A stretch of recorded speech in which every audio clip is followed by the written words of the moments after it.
خلاص يا بنتي اضرب بسرعة. خلاص لا تتكلم. انت ليش خلاص اسكتي.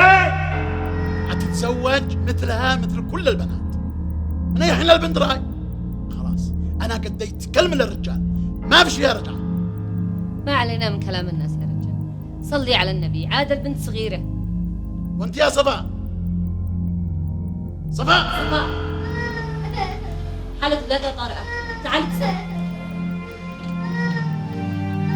كملتوا تقدروا تروحوا.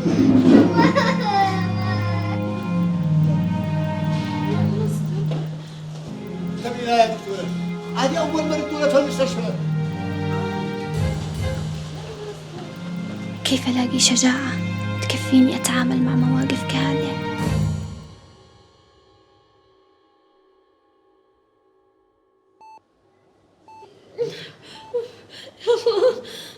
خذي نفس عميق وتوكلي على الله. عافية يا صفاء، يلا بسرعة جهزي نفسك. ليش أنا خايفة هكذا؟ أحتاج أمي كثير، أحتاجها جنبي. شوفي، أنا تركت أبوش وقبلت بالطلاق وتخليت عن كل ما أمتلك له وتشجعت علشانك. أنتي ضروري تكوني واثقة من نفسك وتكلمي القاضي بكل شيء. في النهاية معي بعض الشيء وأبوش ما يقدر يسوي شيء حتى لو هددش. صفاء، أنتي اختطبتي من غير مدري وأكيد كان ناوي ما حضرش العرس وأنا ما عادش أسكت. يا الله، كيف ممكن أقول أي حقيقة أمامه؟ كل حقيقة تتحول كذبة، والكذب أهون من عقاب أبي. عندنا في غرفة رقم 7 مدري كيف لو ما زوجها خلاها عندنا، مش راضية تخرج، جالسة على قلبي.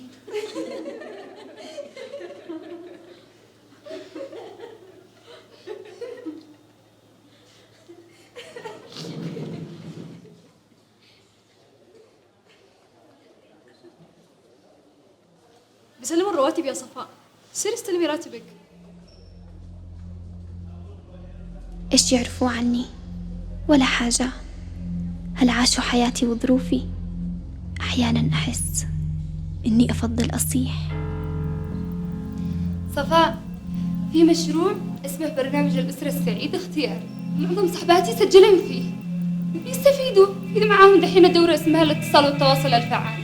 أنا من رأيي سجلي يا صفاء، يمكن يعني تنطبي.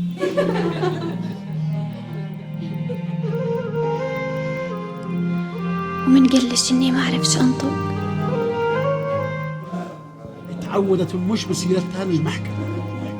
أول شيء تطلب الطلاق والآن تشتكي بي على سبيل بسركم. لو تشهدي ضدي للبعش. لازم تكوني واثقة من نفسك وتتكلمي.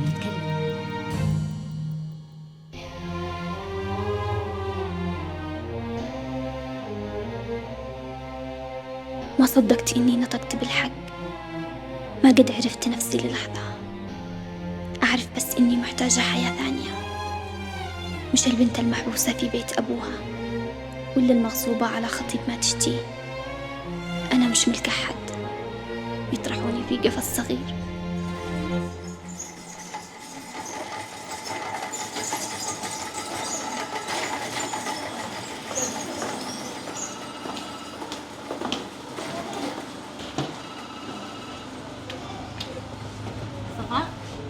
هذا راتبش خلاص، يكفي خزان، لازم تستلمي راتبش بنفسش.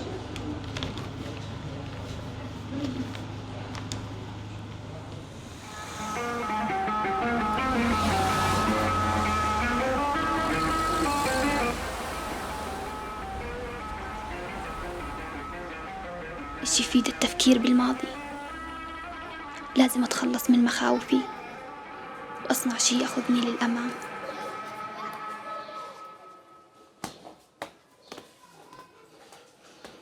فضحتيني مع عمر خرجتي. رجال الحارة كلهم بيتكلموا عليك. والله ما فعلت شي يابا، أنا بس كنت كيف خرجتي وأنا منعتش؟ اتصلت لأخي، كنت أشتي أسير بسر أمي 7 سنين وأنت حارمنا منها. ومنين اتصلتي وما مش تلفون؟ وليش سيري عند أمش؟ نسوها خلاص ما بصير. شقطع رجلش لو عاد تخرجي من هذا البيت. شخطبش وازوجش واكبرش هانا. صاحباتش ممنوع يدخلين البيت.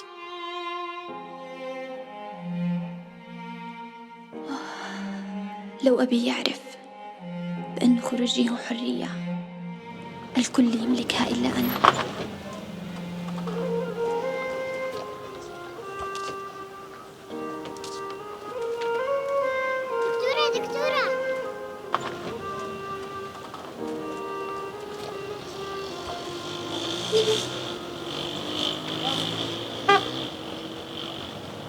ما شاء الله ما شاء الله، كذا النسوان بيخرجين يتمشن هذه الأيام. لو الكل يتركني لحالي أيختفي هذا الارتباك والخوف اللي أحس فيه، وأبدأ حياتي صح. أنا المهندس صلاح، لي شغلي الخاص. أخذت البكالوريوس في جامعة دمار. تفضلي. أنا عائشة، مديرة مدرسة التعليم في صنعاء. أخذت بكالوريوس علم اجتماع في جامعة صنعاء. تفضلي. أنا صفاء، ممرضة وما كملتش تعليمي. طيب تشرفت بكم جميعا، وأنا الآن عندي سؤال وحابب أسألكم، وبمعنى صح عندي لغز. ما هو الشيء اللي كل ما زاد نقص؟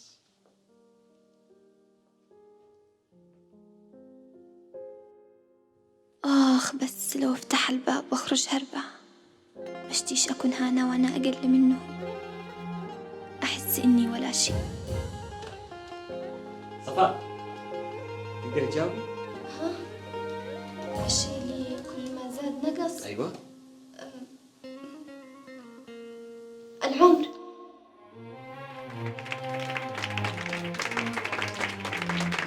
المشروع الأسرة السعيدة اختياري. أحضر كل محاضراتهم التوعوية وأنفذها في قريتي وبين أقاربي. أنا أتعلم المزيد من الدورات وأقوم بتدريب غيري. أنا أنتقل من مستوى إلى آخر، من سماء إلى سماء، من غيمة إلى غيمة. كم من المحاضرات زادتني علما، وكم من التدريبات ساهمت في مهنتي. لم أتصور أبداً أن يحملني هذا إلى ما أنا عليه. أصبح لدي طموح أكبر وأحلام أكبر. أحس أني مسؤولة على العلم اللي اكتسبته من مشروع الأسرة السعيدة اختياري، وإن كل من حولي يحتاج أن يتعلم مني ومن غيري. وهذه المعلومات هي نصيحة ضروري أقدمها لغيري. أشارة، هذه ورقة بعت فيها اقتراحات عشان تحسين المستشفى. أنت مكان الدكتور وهو عارفها. طيب.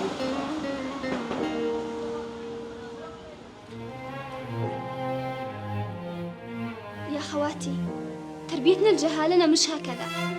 إحنا ما بنزرعش فيهم الثقة، بنسكتهم في أي شيء ممكن يتكلموا عنه. لازم نبدأ من أنفسنا، لازم نصحح أخطائنا. ما ينفعش نربيهم في الوضع اللي ربانا أبونا عليه.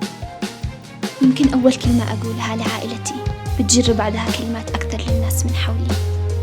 أعطيهم أفكار ونصائح، وكل ما تعلمته أقدمه لهم. بناء أسرة سليمة يقود لمجتمع سليم، وكلنا لازم نعمل سوا ونبني سوا بحب وبعطاء كبير لأجل بلادنا. مع بعض نرحب بالمتطوعة صفاء. اليوم بس أقدر أقول وداعا للخوف اللي كان مقيدني، لأنني اليوم أقدر أعطي أكثر لأهلي وناسي ومجتمعي، وأكون بنت اليمن اللي بلادها تفخر فيها لأنها تبنيها كل يوم. أرشح صفاء. أرشح صفاء. أنا كمان أرشح صفاء. وأنا كمان أرشح صفاء. وأنا أرشح صفاء. أنا أرشح صفاء.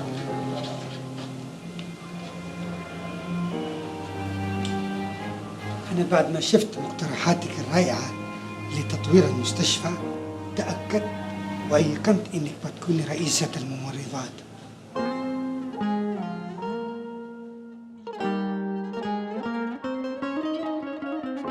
هي ثقتي بنفسي وإيماني اللي بنيتهم مع الوقت والتدريب خلوني أقوى. وأنا اليوم مش مجرد تابعة، ولكن قائدة تبذل غيرها وتغير المجتمع نحو الأفضل. أقود ومعي من يؤمن بي من زملائي وأهلي. لازم تتكلمين وتتعلمين عشان أولادك ومستقبلهم. الحياة بحاجة أنك تكونين قدوة لأولادك.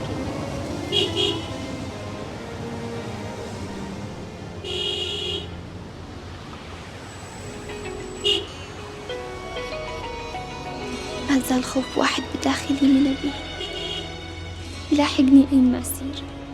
أحس إني مذنبة مع إني مش مذنبة ولا أفعل شي غلط. هذا الخوف يعكر حياتي.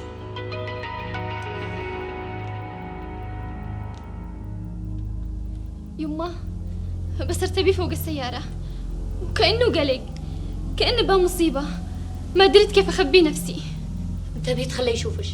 أنا مش مستعدة أخسر كل مرة ثانية. ومش هو داري أنتي خرجتي تتعلمي وتشتغلي، هتوقع مصيبة لو بدري.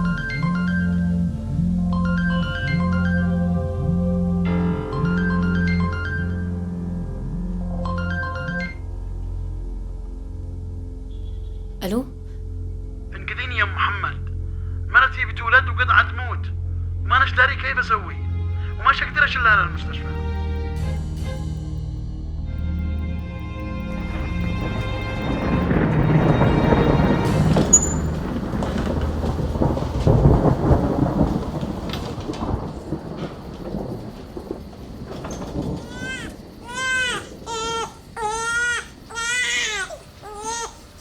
دكتورة صفاء،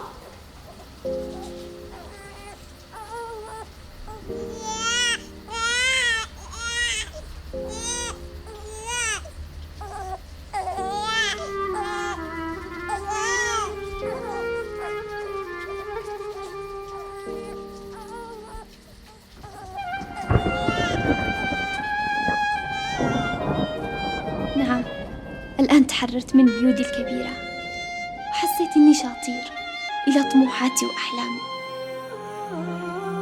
ودايما يكون معي الناس اللي طالما ساعدوني وكانوا بجانبي، صديقاتي، خواتي، وكل زملائي وزميلاتي المتطوعين في المشروع، وأكيد أمي الحبيبة.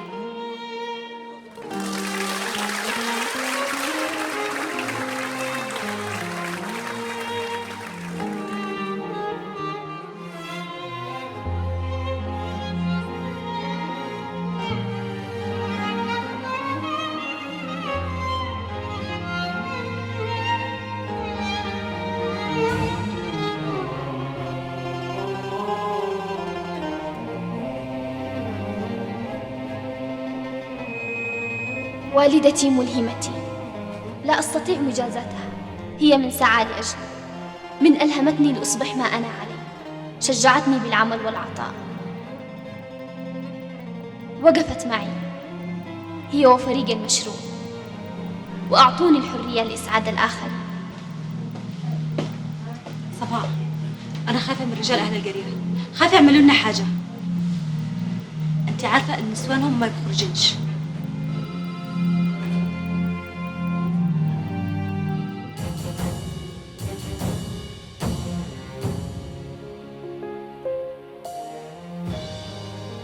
أنا صفاء، صديقة الأسرة في مشروع الأسرة السعيدة اختياري. هذه حياتي حلوها ومرها، كل يوم كان أفضل من اللي قبله، لأن طموحي يزداد وعلمي يكبر.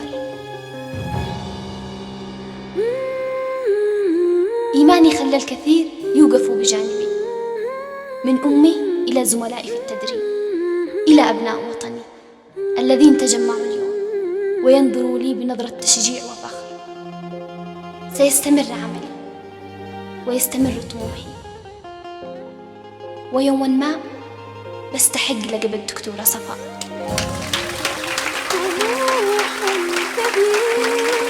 بحجم السماء ينمو، أراه قريب وأسعى إليه، وحلم السنين يراود أفكاري بشكل غريب وصبر عجيب. سأعانق مجدا كان خلف النجوم وأسعى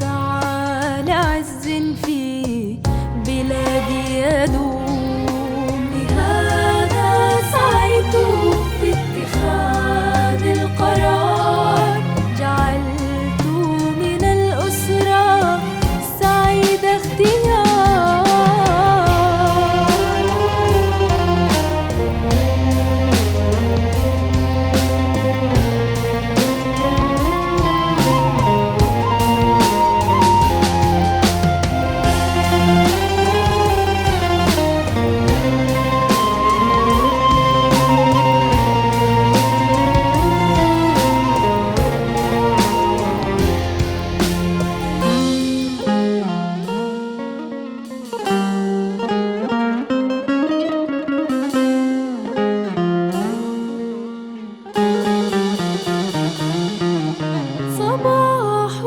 جديد وشمس لنا تبعث شعاع الحياة وخيط الأمل، وفي كل يوم لأحلامنا يبدو طريق جديد.